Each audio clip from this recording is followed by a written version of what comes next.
My guests tonight include Lord Boothby and Miss Mai Zetterling. But first, one of our rising stars of the theatre, a member of the Royal Shakespeare Company, once described as the sex queen of that company.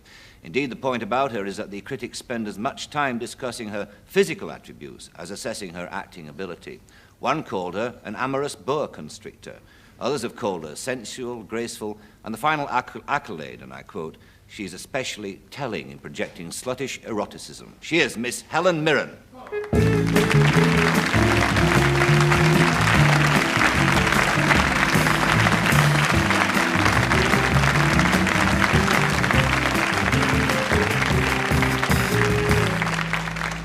Sluttishly erotic for you. That was nice.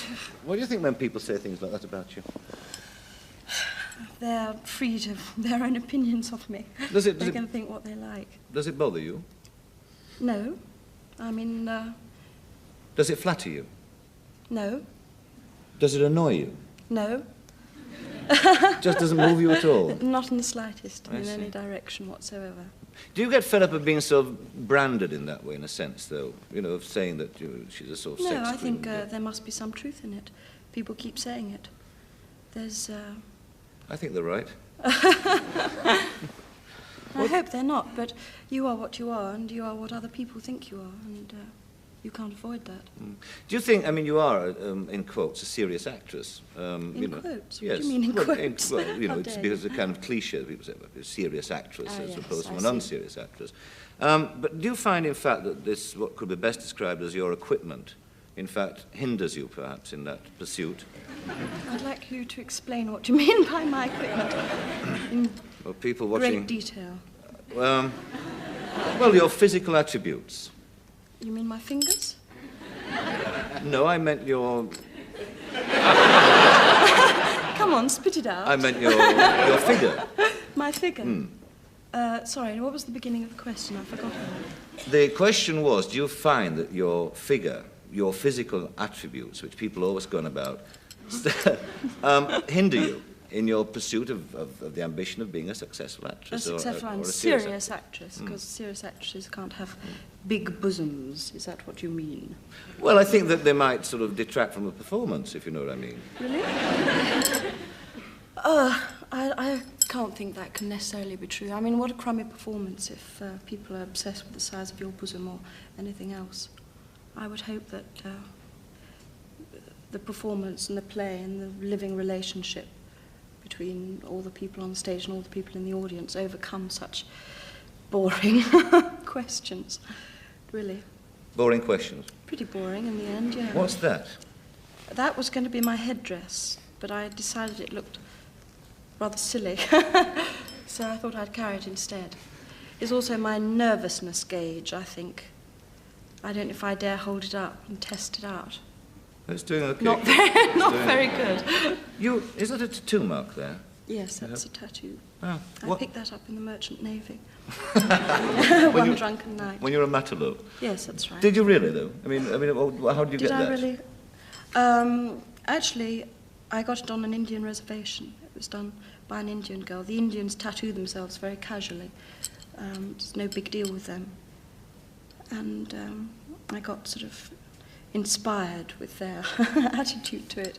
Are you glad you did Drunk 2 glasses of brandy and had it done, fainted on the spot, and woke up with my permanent mark on it, on myself. Yes, I'm very, very pleased I did it. It's because, in fact, you can't get them off, can you? No, I never would have it taken off. Yeah. Tell me, Helen, we talked a bit about, we'll leave off this sort of sexy image thing that the critics write about. But in fact, for somebody who has achieved that, you came from a remarkably sort of sober background, didn't you? I hope my parents are listening to hear you say that. Yeah, well, my parents were pretty sober, I suppose. I mean, they didn't drink. What kind of people were they? I hate calling people anything. They were my parents, my beloved parents. I hope they're watching. Well, I presume that they had jobs. People are different. They look different. They talk different. Yes, but they have different jobs. I mean, it's absurd to pretend that they're not. Yes, but it's very dangerous to stick labels. I mean, if I was to say my parents were middle class, everyone's got a different idea of what middle class means. Well, were they middle class, in your view? Well, I suppose so, yes. And you went to convent as well, didn't you? Yeah, I went to a convent grammar school. You enjoy that? Not very much. I don't like schools. I was a teacher later on. I didn't enjoy that either.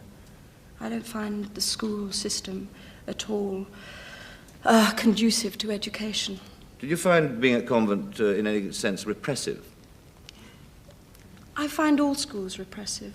I don't think the fact that it was a convent made it any more repressive. There were a few silly rules, like not sitting down on the grass on a hot, sunny day when all you wanted to do was sit down on the grass, and not undoing your top button here, and not rolling up your sleeves, and wearing long grey woolly socks. But those are unimportant things. The much greater question of lack of liberty is what happens to people's minds in schools.